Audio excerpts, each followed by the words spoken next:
भक्तों, ओम नमः शिवाय, श्री शिवाय नमस्तुभ्यम, जय श्री महाकाल। भक्तों, जैसे कि आप सबको पता है कि चैत्र नवरात्रि का पावन अवसर चल रहा है। जी हाँ भक्तों, गुरुदेव जी बताते हैं कि इस दिन जितनी भी औरतें हैं, जितनी भी महिलाएं हैं, जितनी भी बहनें हैं, जो भी कोई इन 9 दिनों के बीच में अगर ये उपाय कर लेते हैं मेरे बताए गए, तो उनके घर में जो भी तकलीफ है, जो भी समस्या है, जो भी प्रॉब्लम चल रही है, बड़ी से बड़ी, चाहे रोग से रिलेटेड हो, चाहे कोई इतना बड़ा कर्ज आ गया हो घर में, कोई आपने बिजनेस स्टार्ट किया हो वो लॉस में चला गया हो, या कोई ऐसा धंधा स्टार्ट किया हो जिसमें कोई कमाई ही नहीं हो रही है और आपने बहुत सारा कर्जा ले रखा है, या आपके घर में बहुत सारा धन आता तो है लेकिन चला जाता है, धन टिकता ही नहीं है, या अगर आपके घर में कोई ऐसा व्यक्ति है जो नौकरी की तैयारी कर रहा है और वो नौकरी में कहीं ना कहीं 1-2 नंबर से निकल जाता है, या आपके घर में कोई ऐसा बच्चा है जो पढ़ने में होशियार है, पढ़ने में अव्वल आता है, लेकिन अगर कोई भी कंपटीशन एग्जाम देता है तो उसको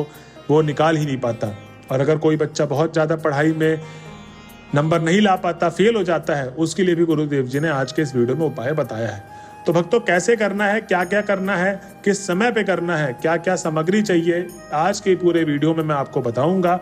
वीडियो को एकदम एंड तक जरूर सुनना, क्योंकि गुरुदेव जी हमेशा बताते हैं कि ज़्यादातर भक्त गलती करते क्या है कि 6 से 7 मिनट की वीडियो रहती है, उसको जल्दी जल्दी स्किप करके सुनते हैं, पता नहीं उनकी कौन सी रेलगाड़ी छूट रही होती है, और जब वो उपाय करते हैं और वो जब उनका उपाय करने के बाद जब मनोकामना पूर्ण नहीं होती तो वापस से वो गुरुदेव जी के कथा में जाते हैं, पत्र लिखते हैं या उनसे सवाल पूछते हैं, गुरुदेव हमने बहुत सारे उपाय किए लेकिन हमारी मनोकामना पूर्ण नहीं हुई। तब गुरुदेव जी का कहना रहता ये है कि जब मैं उपाय आपको बता रहा था तब आपने उस उपाय को ढंग से सुना ही नहीं था, और जब आपने उपाय को ढंग से नहीं सुना तो आपने उस उपाय को ढंग से किया भी नहीं होगा। तो भक्तों, मेरी यही दरखास्त है आपके कि 7 से 8 मिनट की वीडियो रहती है, वीडियो को एकदम लास्ट तक जरूर सुने, उसके बाद ही उपाय को करें। तो भक्तों, चलिए चलते हैं उपाय की तरफ। उससे पहले कि जिस किसी ने भी हमारे चैनल में पहली बार आया है या मेरी आवाज पहली बार सुन रहा है तो चैनल को कर ले सब्सक्राइब और बेल नोटिफिकेशन को ऑन कर ले, जिससे गुरुदेव जी की आने वाली अपकमिंग वीडियोस आपको मिलती रहे। तो भक्तों, सबसे पहले तो मैं जो उपाय आपको बताऊंगा वो होगा लक्ष्मी मतलब धन प्राप्ति का। जो कोई बिजनेस स्टार्ट किया है, उसका बिजनेस नहीं चल रहा है, ठीक है, तो मतलब धन प्राप्ति से रिलेटेड जितने भी उपाय वो इसी वीडियो के अंदर आपको मिलेंगे। और सबसे पहला जो उपाय है, चलिए आइए सुनते हैं। अब भक्तों, सबसे पहले आपको करना क्या है कि चैत्र नवरात्रि के कुछ दिन निकल चुके हैं, बाकी के बचे कुछ जो 2 से 3 दिन है, उसमें आपको करना यह है कि इन तीनों दिनों के अंदर, कब, इन तीनों दिनों के अंदर आपको करना क्या है, आपको जैसे पता है कि गर्मी का सीजन आ गया है, तो जो बेल का फल होता है, बेल का जूस जैसे आप लोग पीते होंगे, तो जो बेचता है बेल का फल, जो जूस भी बनाता है, उसके पास आप एक बार चले जाइए। अब उसको बोलिए कि भैया ये जो बीज का जो पार्ट है, इसका गूंजा, ठीक है, जो बेल के अंदर का जो गूंजा होता है जिसका जूस बनता है, उसको निकलवा लीजिए और जितने का उसको आप पेमेंट कर दीजिए, और उसके बाद आप उसको घर ले आइए। अब उस गूंजे का करना क्या है, गुरुदेव जी बोलते हैं कि उस गूंजे को आपको करना क्या है, धूप में सुखवा लेना है। आपको पता है कि गर्मी इस समय बहुत ज़्यादा पड़ रही है, तो गर्मी में जो आपका जो गूंजा है वो जल्दी सूख जाएगा, एक दिन के अंदर ही, आपको ज़्यादा समय नहीं लगेगा उसको करने के लिए, तो एक दिन में वो जो गूंजा है अच्छे से सूख जाएगा। अब उसको शाम के समय पे जब वो सूख जाए, शाम के समय उसको आप जला लें। अब जलाने के बाद उसका क्या तैयार होगा, भस्म। अब भस्म जब तैयार हो गया तो उसको अच्छे से पीस ले मिक्सी में, या हाथों से भी चूरा बना ले उसका, पीस ले आप प्रॉपर। उसको पीसने के बाद एक छन्नी से उसको छान ले। छानने के बाद जो उसका प्योर फॉर्म में भस्म निकलेगा, उसको करना क्या है कि जब भी आप माता रानी के मंदिर जाएं इन 3 दिनों के बीच में, तो आपको अपना नाम और गोत्र बोलना है, या जिसके लिए आप ये उपाय कर रहे हैं उसका नाम और गोत्र बोलना है, और आपको वो भस्म माता रानी के चरणों में चढ़ा देना है, ठीक है।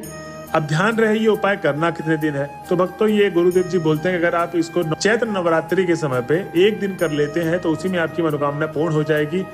अगर किसी कारणवश जो भी मेरी वीडियो चैत्र नवरात्रि के बाद सुन रहे हैं, उनको मैं बताना चाहूंगा कि आपको हर गुरुवार के दिन, किस दिन, हर गुरुवार के दिन आपको माता के मंदिर में जाना है और वो भस्म थोड़ी सी आपको अर्पित कर देना है। कौन सी वाली, बेल के गूंजे वाली जो आपने भस्म तैयार की थी। तो भक्तों, ये था हमारा पहला उपाय धन प्राप्ति का। कोई भी, जैसे भी आपको कोई भी मनोकामना है धन प्राप्ति से रिलेटेड, उसका ये उपाय ही मैंने आपको बता दिया है, आप इसको कर लीजिए।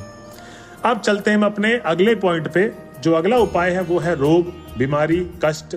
जैसे कि बहुत सारे घरों में ऐसे व्यक्ति होंगे जिनको डॉक्टर ने मना कर दिया है कि इनको आप भगवान ही बचा सकते हैं, या तो आप प्रार्थना करिए।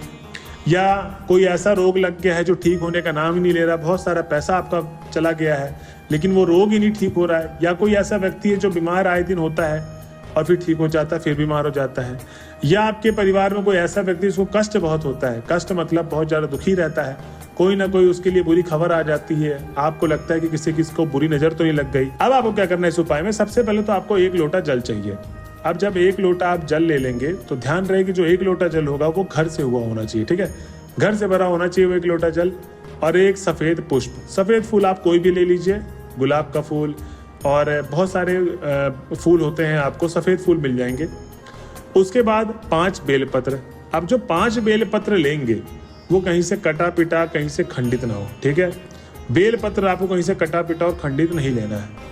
अब जब आपने ये तीनों सामग्रियां इकट्ठी कर ली तो आपको सीधा कहाँ जाना है, शिव जी के मंदिर पे। और ये चैत्र नवरात्रि के समय पे ही जाना है आपको। 3 के 3 दिन जो बचे हैं उन्हीं समय काल में आपको ये जो उपाय है करना है। तो कुंदकेश्वर महादेव जी का नाम लेना है। जब आप घर से निकलेंगे मंदिर तक में तो आपको कुंदकेश्वर महादेव का स्मरण करते करते, किनका, कुंदकेश्वर महादेव का स्मरण करते करते आपको जब मंदिर पहुंच जाएंगे तो सबसे पहले वो जो सफेद पुष्प लेकर गए थे उसको चढ़ा देना है, ठीक है। और उसके बाद आपको वो 5 बेलपत्री है वो चढ़ानी है, ठीक है। उसके बाद जो 1 लोटा आप जल लेकर गए थे उसको धीरे धीरे शिवलिंग के चारों तरफ, कहाँ पर, शिवलिंग के चारों तरफ आपको वो जल अर्पित कर देना है। और जब आप ये तीनों चीज अर्पित कर देंगे शिवलिंग पर, तब आपको अपना नाम बोलना है और गोत्र बोलना है। और अगर वो व्यक्ति के लिए आप उपाय कर रहे हैं जो बहुत ज्यादा बीमार है, उसका नाम लेना है और गोत्र बोलना है। और आपको अपनी मनोकामना, रोग से, कष्ट से, बीमारी से रिलेटेड जो भी मनोकामना है आपको बोल देनी है। तो भक्तों ये तो था गुरुदेव जी ने जो दूसरा उपाय बताया था, जो आपको अवश्य चैत्र नवरात्रि के समय पे करना ही करना है। अब भक्तों हम चलते हैं अपने अगले उपाय की तरफ। इसमें गुरुदेव जी ने बताया है कि जिसकी नौकरी वगैरह नहीं लग रही है, जो 1-2 नंबरों से फेल हो जाता है, जो एग्जाम की तैयारी कर रहा है, कोई कंपटीशन एग्जाम की, उसको लगता है कि मेरा सिलेक्शन हो जाए तो मेरा ये जो सपना है वो पूरा हो जाएगा, तो उनके लिए भी गुरुदेव जी ने उपाय बताया है। अब इस उपाय को वो औरतें भी कर सकती हैं, वो इंसान भी कर सकता है, मतलब वो आदमी भी कर सकते हैं जो व्रत नहीं है। अब दोस्तों आपको करना क्या है, सुनिए ध्यान से। लाल चुनरी आपको मार्केट से खरीद लेनी है। अब ये जो 3 दिन बचे हैं नवरात्रे के, उसमें आपको ये उपाय करना है। तो लाल चुनरी आपने ले ली। अब जब आप लाल चुनरी लेकर आएंगे घर की तरफ तो आपके घर में पीला चंदन होगा। तो ध्यान रहे, पीले चंदन में आपको उस लाल चुनरी को हल्का सा स्मरण करना है। क्या, हल्का सा छुआ देना है पीले चंदन से, किसको, लाल चुनरी को। और उसके बाद आपको अगले दिन या शाम के समय पे, अगर आप सुबह ले लिया हो तो शाम के समय पे आप माता रानी के मंदिर पे चले जाइए और उनको लाल चुनरी उड़ा कर आना है। क्या, उड़ा कर आना है लाल चुनरी को माता रानी के मूर्त में, ठीक। उसके बाद आपको करना क्या है, मनी मन अपना नाम और गोत्र बोलकर अपनी मनोकामना जो भी है नौकरी से, पढ़ाई से रिलेटेड, वो आपको बोल देनी है। तो भक्तों ये था तीसरा उपाय मनोकामना पूर्ति का। अगर आप इन तीनों उपायों को कर चुके हैं या करने वाले हैं तो आप अवश्य करें, कि गुरुदेव जी ने बताया है कि बहुत सारे भक्तों को, बहुत सारे लाखों भक्तों को इन उपायों को करने मात्र से उनकी जो भी मनोकामना थी वो अवश्य पूर्ण हुई है। तो भक्तों मेरी यही दरखास्त है कि आप इस उपाय को करिए और अपने आस पड़ोस में ज्यादा से ज्यादा लोगों में शेयर करिए। मिलते हैं अगले वीडियो में, जब तक के लिए बने रहे हमारे चैनल में। हर हर महादेव।